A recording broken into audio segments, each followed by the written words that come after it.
Bismillahirrahmanirrahim. Ginaaw bi ñu santé yàlla julli ci yonent bi sant suñuy waajur ñu ngi leen di nuyu monsieur le maire maa ngi lay nuyu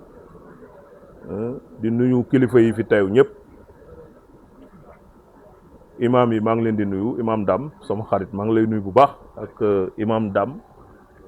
imam Seck Ceneba maa ngi lay siyaare bi moom xam naa déwén dama koy yóbbu Touba rek macha allah amin ya rabbana amin di macha allah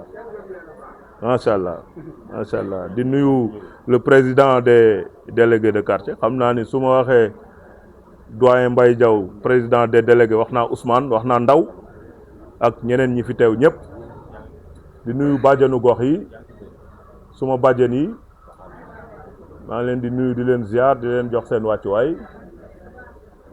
di nuyu mbooleemu askanu ginnaaw raay yi fi teew su ma nuyoo ñooñu ba pare damay nuyu suma xarit yi ak am di jàmm yi fi ñëw kàddu yi nag je crois que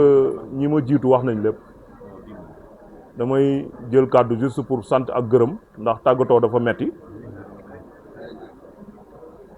ginnaaw raay maa ngi fi ñëw le 16 janvier 2025 donc def naa fi 16 mois jour pour jour biñ ma nommé ma ñëw fi quand même xawoon naa jaaxle tuuti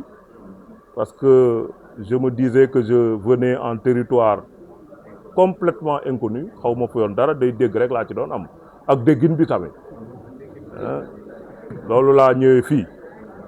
mais il m'a fallu juste quelques jours pour comprendre que li nit ñi defoon seen bopp ak li nekk la réalité c'est différent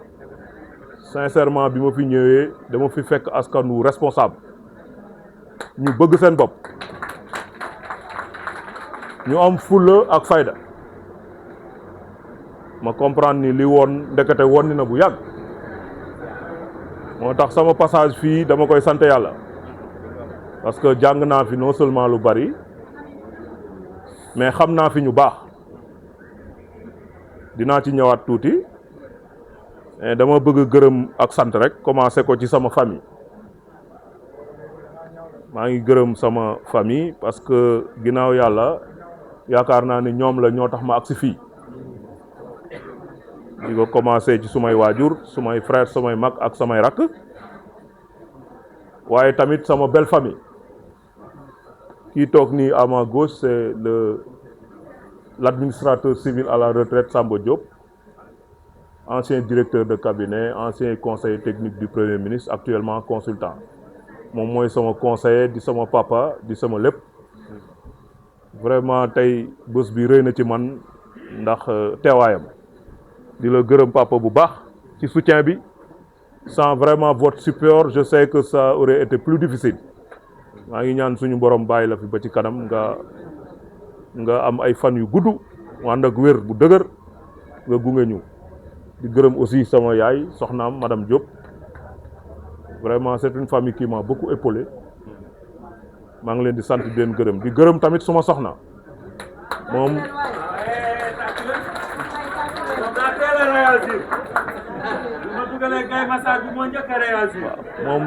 moom ñu ngi def bientôt 10 ans de mariage université lañ xamante booba maa ngi jàngale jot naa jàngale tuuti université doog a ñëw police mu nekkoon koo xam ni dama ko seetlu ci ñu bëri yàlla dox suñu diggante mu dogal ko mu nekk soxna su ma déggal su ma bëgg nag ba tax na bu ma nekkee fii liggéey bi oyof yàlla xam na ni am na lu bëri lu mu ci def moo tax du ma jóg ci di ko gërëm vraiment ci taxawaayam di ko ñaanal suñu borom bant yi ñu dénk ñu dem ba amal ko njariñ bu baree bari wax sacrifice yu muy def nii ñu fay ko ko waaw di gërëm aussi suma xarit yi parce que tey jii nii fu ma nekk fekk nañ ma fa mënuma lim ñëpp am na ñu may gis ci bâche bi am na ñu nekk suma ginnaaw mais dama ciy jiital sama benn grand frère bu tudd Modou Thiam parce que moo ci mag mu nekk suma xarit fii Dakar nekk suma njaatige nekk suma conseiller moo ma fuuf mais nekk na ku ma jox cër jàppe ma rakam bu mu bokkal ndey ak baay du ma dugg lu ko ump du ma génn ci lu ko ump maa ngi lay gërëm grand bu baax ci taxawaay bi maa ngi lay gërëm ci jàppale bi di gërëm aussi sama yeneen xarit yoo xam ne mënu ma leen bañ a tudd ku ci mel ni As ñu koy wax Djibril Sow ku ci mel ni Moussa Diouf ku ci mel ni Ndiogu mais tamit ku ci mel ni Ibrahima Diop monsieur le maire de Karang moom suñu compagnonnage depuis université la mais musul soppeeku donte bokkuñu woon faculté parce que gestion la doon def man ma doon def droit ci jàkkaarloo ay chambre lañ xamante mais xam nga amitié yooyu mooy gën a solide sax amitié décret comme ni ko grand Thiam di wax moom ba ñuy xamante yàgg na fu ma nekk fekk na ma fa maa ngi lay gërëm ci sa teewaay maa ngi lay gërëm ci jàppale bi maa ngi lay gërëm ci taxawaay bi di gërëm aussi le personnel de police de Guinaw Rail vraiment ku nekk xam na ni liggéeyu police c'est un travail d'équipe et quand je suis venu à Guinaw Rail j'ai trouvé sur place une équipe extrêmement professionnelle une équipe solidaire disciplinée une équipe disciplinée intègre xam liggéey bi nag xam ni ñuy defee xam ni ñuy doxale moo tax bi ma ñëwee aw ma problème li ko commencé ci sama adjudant Sey mi nga xam ni presque def na fi 11 ba 12 ans moom finalement dafa mel ni sax mooy borom service bi tellement il est présent tellement il s'y connaît tellement il sait comment faire tellement il fait le travail de façon exemplaire loolu moo tax bi ma ñëwee loolu soulagé na ma lool. À côté aussi il y a le commandant du corps urbain qui s'occupe de l'ordre public dëkk bi ñëpp xam ko ci fulla ak fayda sincèrement j'ai pas souffert parce que j'avais un personnel qui était à la mesure de ses responsabilités et que ñu gis la wala ñu bañ la gis nga nekk fi wala nga bañ fi nekk ñoom dañuy def seen travail réglementairement loolu moo tax bi ñu ñëwee fii liggéey bi yomb heureusement aussi en face on a une population vraiment exemplaire parce que sécurité léegi police yoratu ko daanaka population moo koy coproduire ak police li ñuy jot ci ay renseignements li ñuy jot ci ay répondants buy jóge ci délégué de quartier yi bàjjenu gox presque chaque quartier am nañ un comité d'alerte et de veille nit lu mu def ci suba balaa 5 heures ñu jàpp la je ne me rappelle pas avoir eu problème ci ay recherche wala ay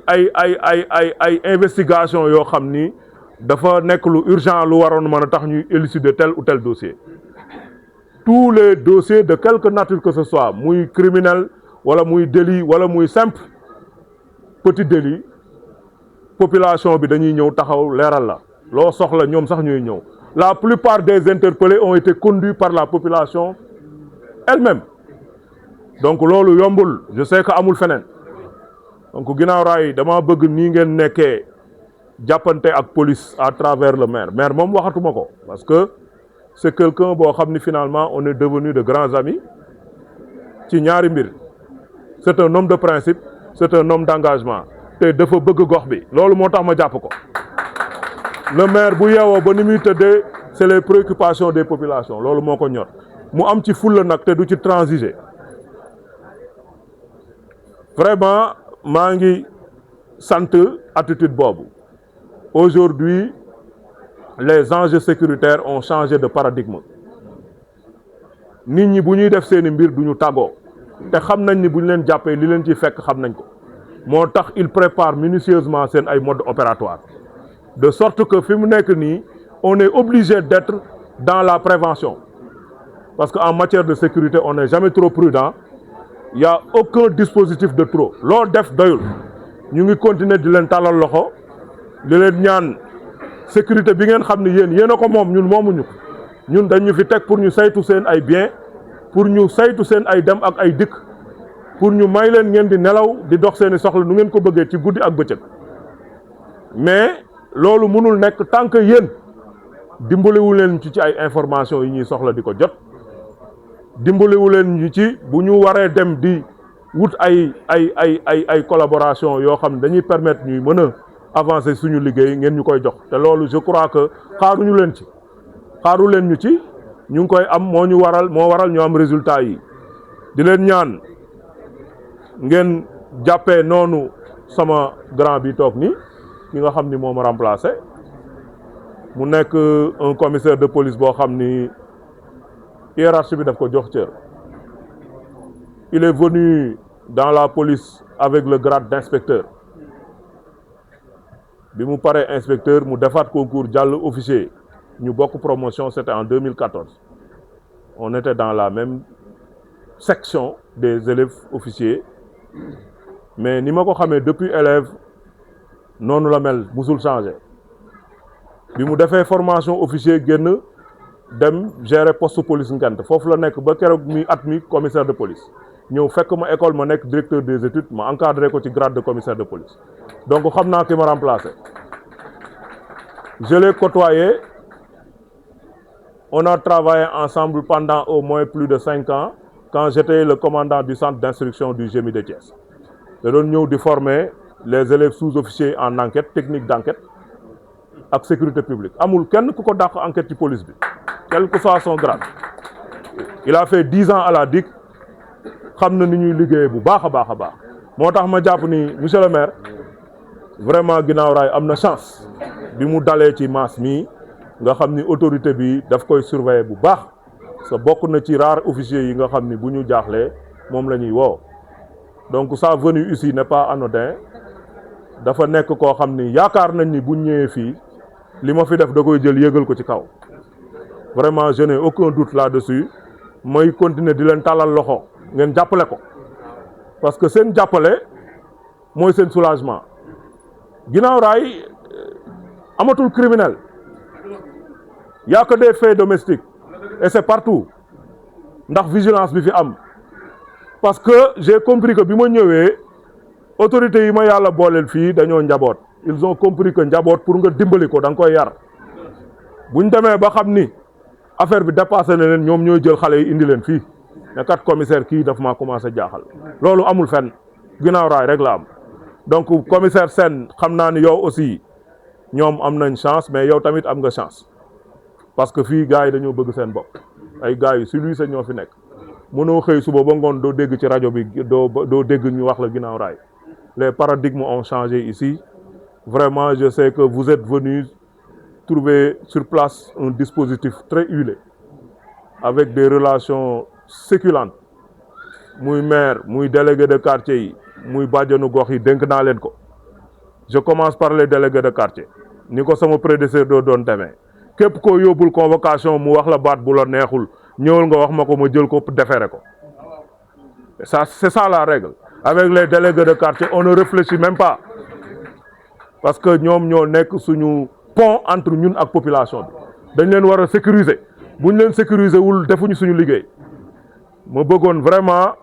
dès votre installation nga jël leen rapidement xamanteeg ñoom ñu wan la yoon wi wax la fi ngay jaar boo yemee ci ñoom rek jaratul sax ngay dem ci terrain bi lépp day ñëw fii ci sa bureau bàjjana gox yi nax nu kazalika ñu nekk suñu yaay ñoom ñëpp Fatou maa ngi lay ziar vraiment bàjjen Khady Ndiaye dama juum maa ngi lay ziar maa ngi lay jox sa wàccuwaay di la wax ni maa ngi lay dénkaat ma seen liggéey bi rafet na ba pare dara mënatu koo ñaawal parce que teraanga rek moo